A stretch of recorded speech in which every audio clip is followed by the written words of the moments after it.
The rain had been coming down for hours, a steady rhythm against the windows. But it wasn't the weather that kept me awake. It was the echo of her voice, soft and almost amused, like a sigh wrapped in silk. My husband never knew how to do that. Strange how a single sentence can burrow under your skin and stay there long after the moment has passed. I'm 42. My name's Daniel. I work in plumbing. Nothing glamorous about it. Pipes, leaks, rusted joints, the occasional emergency flood call at 2 a.m. It's honest work. The kind that leaves your hands raw and your back sore. But there's comfort in that sort of physicality. At least it gives you something you can fix. Unlike people. Unlike marriages. Unlike yourself. The truth is, I haven't been right in a while. Not since Lindsay left. That was 3 years ago, but you wouldn't know it by the way her name still hangs on everything I do. I see her reflection in the rearview mirror some mornings. Or in the way my shirts still carry the faint, citrusy ghost of her old detergent. She left on a Thursday. No real reason given, just, I don't think I can do this anymore. Followed by the sound of the front door quietly closing. That was it. 15 years reduced to a sentence and a sound. The house is too quiet now, too clean. The kind of sterile that doesn't feel like peace, more like the aftermath of something violent, where the absence of noise makes you more aware of what's missing. I don't bring people over much. I don't talk about her. People always want to fix things, especially when it comes to pain. But not everything can be patched or welded shut. Some things you just carry, like a cracked pipe under the floorboard you learn to ignore. That morning, I had just finished a job out in Norwood, a busted water heater in a retired couple's basement. I was packing up when I got the call. Routine. Stuff. A referral from a contractor buddy of mine. Woman on East 9th, kitchen sink leaking down through the cabinet floor. No big deal. I didn't even ask her name. When I knocked on her door, I wasn't expecting her to look like that. Elegant, but disheveled. Like someone who used to have it all figured out but recently stopped pretending.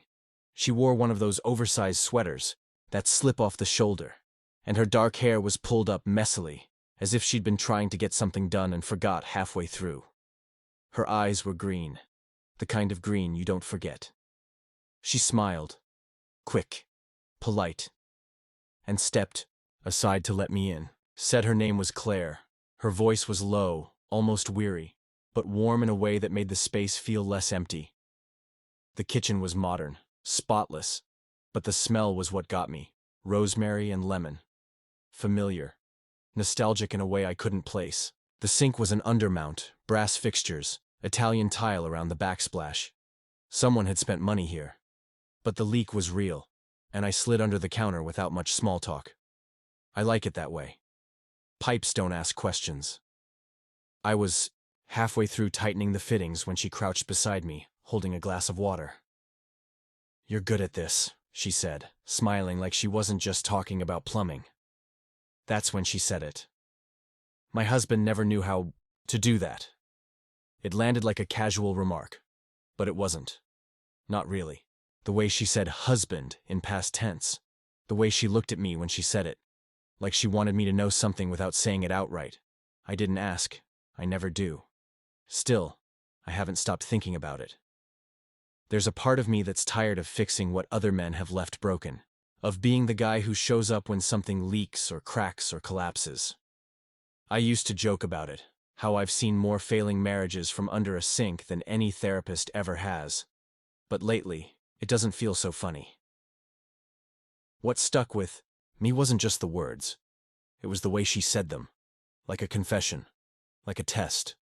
And maybe I failed by not responding. Or maybe, in staying quiet, I passed. I don't know. What I do know is this. There was something in her eyes that mirrored what I'd been trying to hide in mine. A kind of exhaustion. A quiet ache. And it made me wonder. How many of us are just walking around like that? Leaking. At the edges, hoping someone might notice before the damage gets too deep. I didn't plan on seeing her again. I figured I'd fix the sink and go home like I always do. But something about that house, that woman, that moment, it stayed with me. Like a slow drip in the back of your mind you can't quite turn off. Funny how you can spend your whole life avoiding connection. And then one sentence, one small, offhand sentence, makes you feel something you didn't realize you were still capable of. My husband never knew how to do that. Maybe she was talking about plumbing. Maybe she wasn't. I told myself it was just another job. But a week later, I found myself driving past Claire's house again. No appointment, no reason, just an idle excuse to check in on the sealant under the sink. It was bullshit. The work was done, but something about that afternoon stuck in my ribs like a dull ache, and I hadn't been able to shake it since. She opened the door with the same soft expression. Not surprised, not entirely welcoming either. Just curious. "Something wrong with the sink?" she asked. "No," I said, scratching at the back of my neck. "Just wanted to make sure it held." She looked at me for a beat too long. "Well, come in." That became a pattern. Little visits, no expectations. She'd offer coffee. I'd make excuses about following up on long-term leak issues. And somehow I always ended up sitting at her kitchen table, listening to stories she hadn't planned to tell. Her husband, James, had been gone for 6 months. Not dead. Just absent. Took off with someone 10 years younger and a whole lot louder, apparently. Claire didn't cry when she told me. She just looked at the sugar jar like it might give her answers I couldn't. There was a quiet between us. Not awkward, just stretched, like something unspoken filled the space. I liked it there. I didn't want to admit that at first. But her house, that kitchen, it felt like a place where I didn't have to pretend. We didn't talk about what we were doing. We barely talked about ourselves, really. But something inside me started to shift. I began noticing the small things. How she always tucked her hair behind her ear when she was thinking. Or the way she stirred her coffee in slow, hypnotic circles like it calmed her. It scared the hell out of me. I hadn't felt anything real since Lindsay. And this wasn't supposed to be anything. I wasn't supposed to feel drawn to a woman whose marriage had been gutted while mine was a ghost I still hadn't buried. Then came the day she asked me to fix the back patio light. It was a simple task, something I could have done blindfolded, but she stood behind me the whole time, quiet, arms folded, as if the closeness alone could conjure a truth we weren't saying out loud. When I finished, I turned, expecting her to thank me. Instead, she said, "Do you ever miss her?" I didn't have to ask who. "Every day," I said. The words came easier than I thought they would. She nodded, not pushing, not prying, just letting it land. That was the moment something cracked in me. I'd spent 3 years pretending I was fine, telling friends I'd moved on, telling my mother, who called every Sunday without fail, that I was keeping busy, telling myself that Lindsay leaving was a gift, a release from years of growing apart. But standing in that doorway with Claire looking at me like she saw the truth, I felt how lonely I really was. Later that night, I sat in my truck outside my apartment for almost an hour before going inside. The silence wrapped around me like a noose. I couldn't stop thinking about the way Claire looked at me, like she was just as tired of pretending as I was. That weekend, my sister called. She'd been trying to set me up for months. "Just dinner," she said. "Someone normal. Someone who won't break your heart." I wanted to say yes. I wanted to believe that I could move forward, open up again, maybe even love someone new. But the truth was, I didn't know if I had it in me. "I'm not ready," I told her. "Dan, it's been years," she replied gently. "You can't keep living in the past." "I'm not," I lied. "I'm just busy." I hung up before she could say more. The following Monday, Claire called. Her voice was soft, quieter than usual. "The garbage disposal's acting up. Think you could take a look?" Of course I could. I told myself it was just another fix, just a reason to see her again. But when I walked in, she didn't lead me to the kitchen. She just stood there in the hallway, arms crossed, her face unreadable. "You don't have to keep pretending this is about the sink," she said. My heart stalled. "Claire, I'm not asking for anything," she said, cutting me off. I like when you're here. But if you're still somewhere else, with someone else, I need to know. I didn't know what to say. I wasn't with Lindsay anymore, hadn't been for years, but was I still with her? In the quiet moments? In the way I held back from anything real? Maybe I was. So I told her the truth. I don't know what I'm doing. I don't know if I'm ready for any of this. She looked at me, really looked, then gave the smallest nod. That's okay, she said. I'm not ready either. And somehow, that made it worse. I left that day feeling like a coward, like I'd been offered a chance at something new, something fragile and honest, and I turned away. Not because I didn't want it, but because I didn't trust myself not to ruin it. That night, I pulled out the old box from the hall closet. Photos of Lindsay and me, old vacation maps, movie ticket stubs, the kind of debris love leaves behind. I hadn't looked at it in over a year, but as I thumbed through the past, I realized something I hadn't let myself say out loud. I wasn't mourning her anymore. I was mourning who I had been when I was with her, a version of myself I didn't recognize anymore. The next day, I found myself at my mother's house. I hadn't visited in a while, hadn't wanted the questions. But she was gentle, as she always was. We sat on the porch, drank tea, talked about nothing. She asked if I was happy. I didn't answer. She just nodded, like she already knew. You're allowed to let go, she said. That doesn't mean forgetting. It just means you're ready for something else. Something else. That phrase lingered in my mind for days. Claire hadn't called again. I didn't blame her. I'd been walking the line between past and present so long I didn't know which side I belonged to anymore. But I couldn't forget the look in her eyes, the softness, the quiet invitation. I wanted to believe I could be different, that I could show up for someone, that I could stop being the guy who only fixed what was already broken. I stood in my living room, staring at my phone, her number glowing softly on the screen. What would I even say? Maybe nothing. Maybe everything.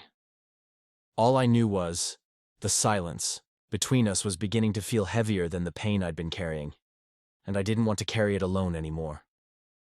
My phone sat on the kitchen counter, her name still in the call log from 2 weeks ago. I hadn't dialed, I hadn't shown up. I'd vanished into the safety of inaction, my old habit. It was always easier to let things drift than to steer them into uncertainty. But now the silence between Claire and me wasn't quiet. It was loud, deafening. I kept hearing her voice in that hallway. You don't have to keep pretending this is about the sink. She'd seen right through me, and I hated how much that mattered. That Friday, the sky turned a deep, oppressive gray. One of those early spring storms that rolls in without warning and drowns everything in its path. I was standing in my garage, half listening to the rain hammer the roof, when I saw the box again, the one with all the Lindsay memories I hadn't yet thrown away. I pulled it down and sat with it like it was a living thing. Photo albums, cards, little inside jokes scrawled in the corners of receipts. I held a picture of us from a trip to Montreal, me squinting into the cold sun, her grinning with the kind of joy I hadn't seen in years by the time she left.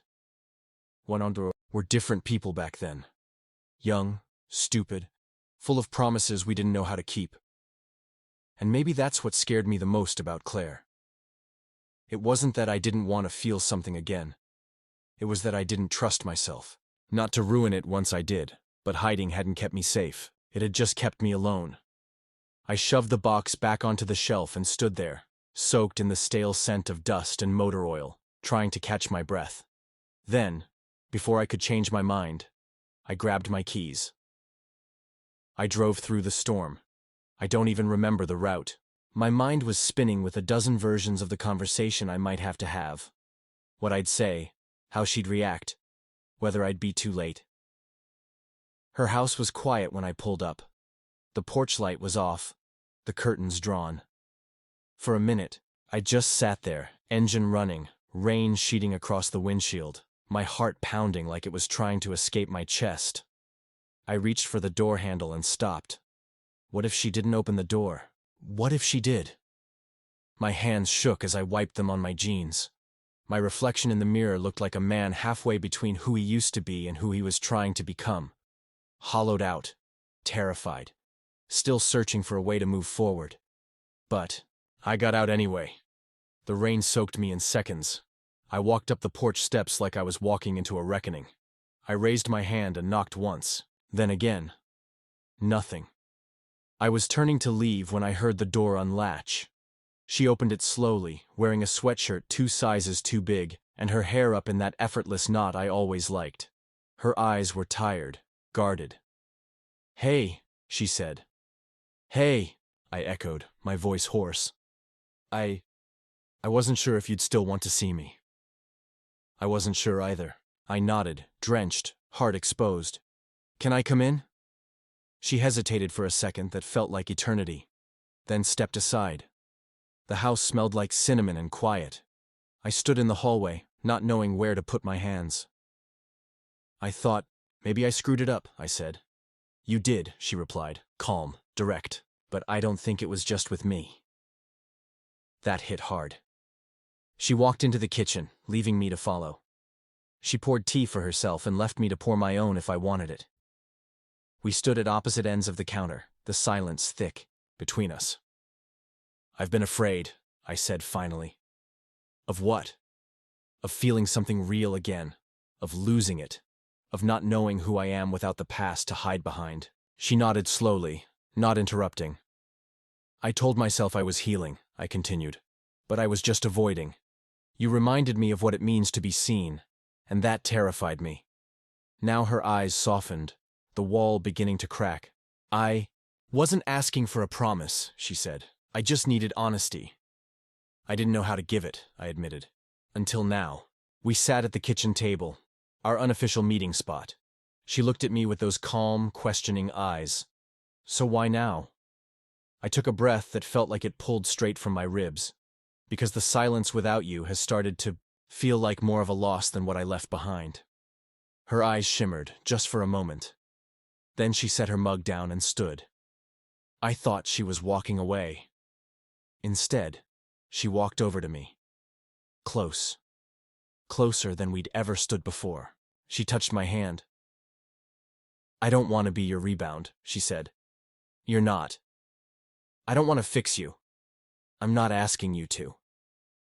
She studied me for a long time. "Then what do you want?" I could have said something poetic, something neat, but I didn't. "I want to try. I want to stop running. I want to sit at this table with you and figure it out, even if it's messy, even if I get scared again." She didn't answer, not with words. She reached out and took my face in her hands, the touch gentle, grounding. Then she kissed me. It wasn't a passionate, desperate kiss. It wasn't movie-worthy. It was quiet, soft. The kind of kiss you give someone when you're tired of pretending you don't feel everything all at once. When we pulled back, I rested my forehead against hers. "I still have healing to do," I whispered. "So do I," she said. And that was enough. We sat together in the quiet. The storm outside softened to a drizzle, like the world was giving us space to breathe. Her hand stayed on mine, and for the first time in years, I didn't feel the need to pull away. I wasn't fixed. I wasn't whole. But I was present. And that was more than I'd been in a long, long time. Later I helped her clean up dinner, and we didn't talk much. Just the rhythm of 2 people sharing space. The way she handed me the plates, the way I dried them. It was ordinary, mundane, but it felt sacred. As I was getting ready to leave, she walked me to the door. "I'm not expecting anything," she said. "No declarations. No timelines." "I know," I said. "But I'll show up. That I can promise." She smiled, a real one this time. "Then we'll figure it out." I walked back to my truck, the night air cool against my still damp shirt. I sat behind the wheel, hands steady now. For the first time in a long time, I wasn't driving away from something. I was driving toward it. The days that followed felt like a slow, painful healing. I'd made a choice, and while the world didn't stop, something inside me had shifted. It wasn't dramatic. There were no grand epiphanies or sudden bursts of clarity. Just quiet changes, the kind that only become visible when you start paying attention. I stopped avoiding the garage. That was the first thing. I cleaned it out the next Saturday. The box of Lindsay's things stayed, but I moved it to the attic. Not to bury it, but to give it its place. Out of the way, but not forgotten. There was a dignity in that, in recognizing that love didn't have to vanish to make room for something new. It just had to evolve. Claire and I didn't rush anything. We didn't even label what we were doing. Some nights we had dinner together. Sometimes we just texted. She still kept her space, and I respected it. But I noticed the way my chest stopped tightening when I thought about her. It felt easier to breathe. Once, about a week after that night, I asked her why she let me in again. She looked at me for a long moment and said, "Because you were finally looking at me. Not through me, not past me, just at me." That stuck with me. So much of my life had been spent staring backwards, like I was trying to memorize what was lost. But the past was always going to be out of reach. And the future? The future was waiting for me to turn toward it. I started fixing up the guest room in my house, not for anyone in particular, just because it had become a space I'd ignored, much like parts of myself. Painting the walls, replacing the old blinds, it became a ritual. Something about tending to a forgotten part of my home made me feel like I was tending to a forgotten part of myself. Claire came by one afternoon and stood in the doorway while I sanded the windowsill. "You're really doing it," she said, almost amused. "Doing what?" "Letting go of the ghosts." I paused, looked around the room. It still smelled like primer and sawdust. Maybe. Or just making room for better ones. She smiled, and I caught her watching me the way I used to watch her. Like she was seeing something she hadn't expected. Something promising. My brother called a few days after that. We hadn't spoken much since Lindsay's funeral. Grief had built a wall between us, unspoken guilt, old patterns. But something in me had softened lately. I didn't feel as angry at the world, or at him. We met for coffee. It was awkward at first, two grown men fumbling through years of silence. But then we started talking about stupid stuff. Our dad's terrible sense of humor, the time we got grounded for breaking the back fence, and slowly, something thawed. "I thought I lost you too," he said at one point. "I thought I'd never come back," I admitted. He nodded. "But you did." I left that coffee shop lighter than I'd felt in years. There were still hard days, of course. I'd catch myself staring at an old photo and feeling the familiar pang of guilt, or I'd wake up from a dream with Lindsay's voice in my head and wonder what she'd think of the man I was becoming. But the difference was, I didn't push those feelings away anymore. I let them move through me, like weather, temporary, honest. And Claire? She never pushed me to move faster than I was ready, but she also didn't let me drift back into silence. We started spending more time together, hiking, making dinners, listening to old records. Nothing grand, just presence, consistency, kindness. One night, we were sitting on her back porch, the sun just dipping behind the trees. She rested her head on my shoulder and asked, "Do you think you're healing?" I didn't answer right away. Then I said, "I think I stopped trying to go back, and maybe that's the start of healing." She didn't say anything, just reached for my hand and held it. That was enough. Looking back, the choice I made that night, the night I drove through, the rain to her door, wasn't just about her. It was about me deciding to stop hiding behind the safe narrative I'd written for myself. It was about stepping into the uncertainty of now, knowing full well that it might hurt, might disappoint, but might also give me something real. Grief had carved out space in me. But that space didn't have to stay hollow. It could hold new things, love, forgiveness, even hope.